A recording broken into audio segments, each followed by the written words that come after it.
Hi, welcome to another video. So, in this one, I want to do a proper all-free AI coder tools lineup video. A lot of people think AI coding in 2026 is basically just a subscription trap where you keep stacking $20 plans until your bank account starts crying. You pay for the IDE, then the model, then the agent, then the design tool, and then some random browser automation thing on top. But believe it or not, there are actually a lot of genuinely useful tools you can still use for free. Now, I do want to be honest before we go further. As I'm recording this in March 2026, some of these are open source and free by design. Some are free tiers, some are public previews, and some are free for a limited time. So take the exact limits with a grain of salt, because these companies keep changing things. But if your budget is basically zero, these are the tools that I think are the most worth knowing right now. Let's start with UI, because if your design reference is bad, then your generated app is usually also bad, and for that, Stitch is still one of the nicest free tools out there. Stitch is basically Google's AI design tool in labs. You give it a prompt, screenshots, or references, and it gives you UI screens, flows, variants, and prototypes. This is really useful because instead of asking your coding agent to make it look modern and hoping for the best, you can first get the visual direction right in Stitch and then pass that into the coder. That alone improves results a lot. What I like about Stitch is that it fits the real workflow. It is not just a toy that spits out one pretty screen and then dies. You can generate full flows, make variants, organize the canvas, and export things for handoff. So, if you're building landing pages, dashboards, mobile screens, or onboarding flows, Stitch is a really good free starting point.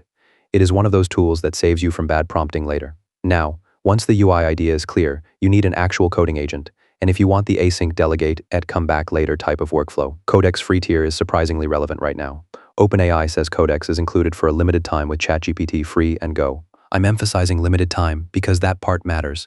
This is not me pretending it is guaranteed forever. But right now, if you want cloud agents that can take a task, go work on it, and come back with changes. Codex is in the conversation, even on the free side. The good thing about Codex is that it is not just one interface anymore. You can use it across the app, CLI, web, and IDE extension with the same ChatGPT login. So if you like the idea of delegating a bug fix, a refactor, or a code review task while you keep doing something else, Codex is pretty amazing for that. I still would not call it the perfect everything tool, and OpenAI's limits can change fast. But as a free option today, it is definitely worth trying. If you want Google's answer to that same async workflow, then Jules is also a very strong option. Jules is now available to everyone, and Google describes it as having a no-cost tier with paid pro and ultra tiers above that. This is great, because Jules is very good when you have explicit GitHub tasks. Add tests, fix this issue, improve the docs, refactor this component, modernize this thing. It is less about chatting forever and more about sending work off properly. Personally, I think Jules and Codex sit in a similar category, but they feel a bit different. Codex feels more like a broader coding agent ecosystem now, while Jules feels very GitHub task-oriented and quite clean for that. So if your repo is already on GitHub and you like the batch work style, Jules is a really good free option as well. Now, if you want the terminal route, which many of you watching this channel probably do, then Gemini CLI is still one of the best free tools in the entire But before we get into that, I want to quickly talk about today's sponsor, On Demand. If you've been trying to build AI agents, you know the pain. You find one tool for summarization, another for web scraping, another for data analysis, and then you spend more time stitching them together than actually getting work done. On Demand solves this. On Demand is a platform where you can discover, assemble, and automate AI agents all in one place. They have an agent marketplace with over 400 agentic tools ready to go, so instead of hunting for tools and figuring out APIs, you just browse, pick what you need, and deploy. That gives you over 1,200 possible agent combinations, which is insane. But the cool part is the playground. You take these agents and assemble them into a workflow for your exact use case, and once it works, you turn it into a full automation using their flow builder. It's visual, no code, and lets you chain multi-agent workflows that run repeatedly without you touching anything. You can also bring your own models, and it's privacy first with secure connectors. Sign up through my link in the description and you'll get $5 in free credit. Go check it out. Honestly, it is hard to overstate how important this thing has become. It is open source. It runs locally in your terminal. It supports MCP and all kinds of workflows. And Google's own repo currently says that if you sign in with your Google account, you get a free tier with up to 60 requests per minute and 1,000 requests per day. That is kind of insane for a free tier, especially considering the model quality. This is why I keep recommending Gemini CLI to people who do not want to spend Claude Code money. It is flexible, it is scriptable, It works well, and it has enough free usage that you can actually build stuff instead of just poke at a demo. If you want one terminal native agent that gives you the most mileage for $0, Gemini CLI is absolutely in the top tier. And if you do not like staying in the terminal all the time, then Gemini Code Assist is also worth mentioning. Google explicitly positions it as the IDE side companion to Gemini CLI, and it has a free tier too. So you can use Code Assist in VS Code or JetBrains for inline help, edits, explanations, and agent mode while keeping Gemini CLI around for heavier terminal workflows. That combination is really nice because it gives you both editor comfort and terminal power without paying. Now, let's come to Antigravity, because this is the one that I think shocks the most people on the free tier. Google recently said that free users still get all product features, unlimited tab code completions, and access to things like Agent Manager and browser integration, while the free plan now uses a bigger weekly rate limit, so you do not hit the wall instantly during one project. That is a huge deal. If you ask me, Antigravity has one of the best free tiers in AI coding right now. It is not perfect. The Agent Manager can still feel a bit weird at times, and some parts are more polished than others, but the raw value is kind of crazy. You get a serious agentic coding environment with browser control, planning, model choice, and powerful coding models on the free tier. That is literally better than a lot of paid tools, so if you want a more complete editor plus agent experience instead of just a CLI, Antigravity is a really good option for sure. Now, another tool that deserves a spot in this lineup is GitHub Copilot free. I know. A lot of people like to ignore Copilot now because it is not as flashy as the newer agent tools. But free is free, and GitHub's own docs still show 2,000 code completions and 50 premium requests per month on the free plan. If you mostly want inline help, quick code completion, the occasional multi-file assist, and a very tight VS Code integration, it is still useful. I would not say Copilot free is the best free tier overall. I think Gemini CLI and Antigravity are stronger if you really push them. But Copilot free is extremely easy to set up. It sits right inside the editor many people already use, and sometimes convenience is the thing that matters, especially for students or beginners. That matters a lot. Now, if you want a more open source terminal agent alternative, then Qwen code is also really interesting.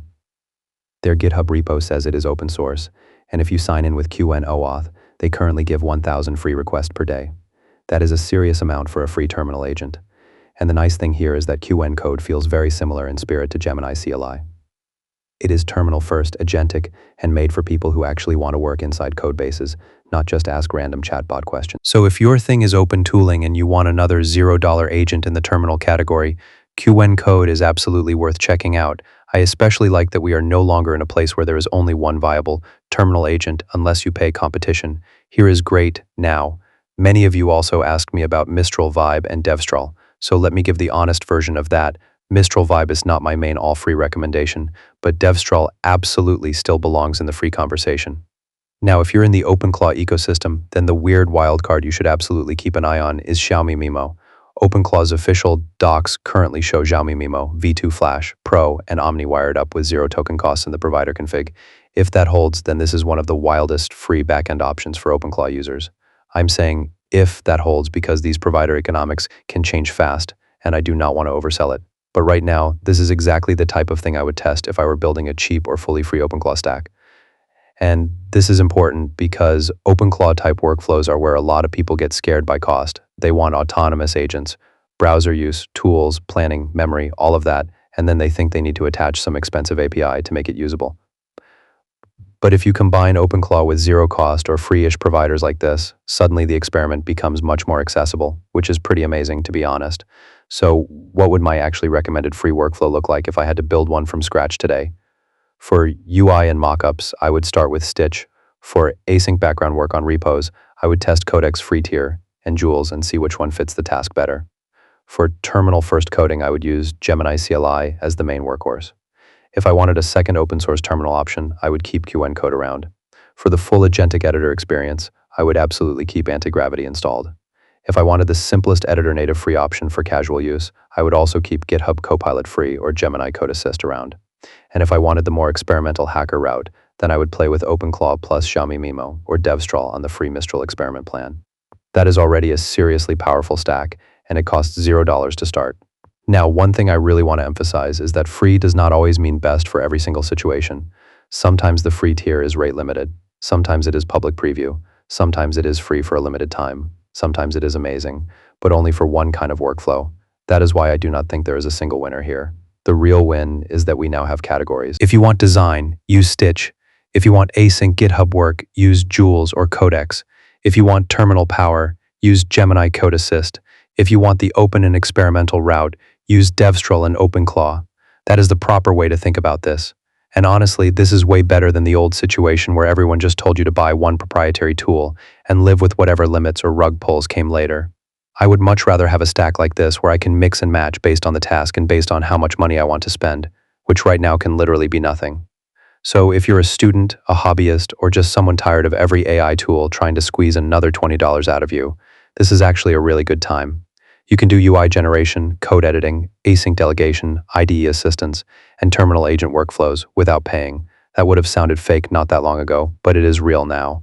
Overall, it's pretty cool. Anyway, let me know your thoughts in the comments. If you liked this video, consider donating through the Super Thanks option or becoming a member by clicking the Join button. Also, give this video a thumbs up and subscribe to my channel. I'll see you in the next one. Until then, bye.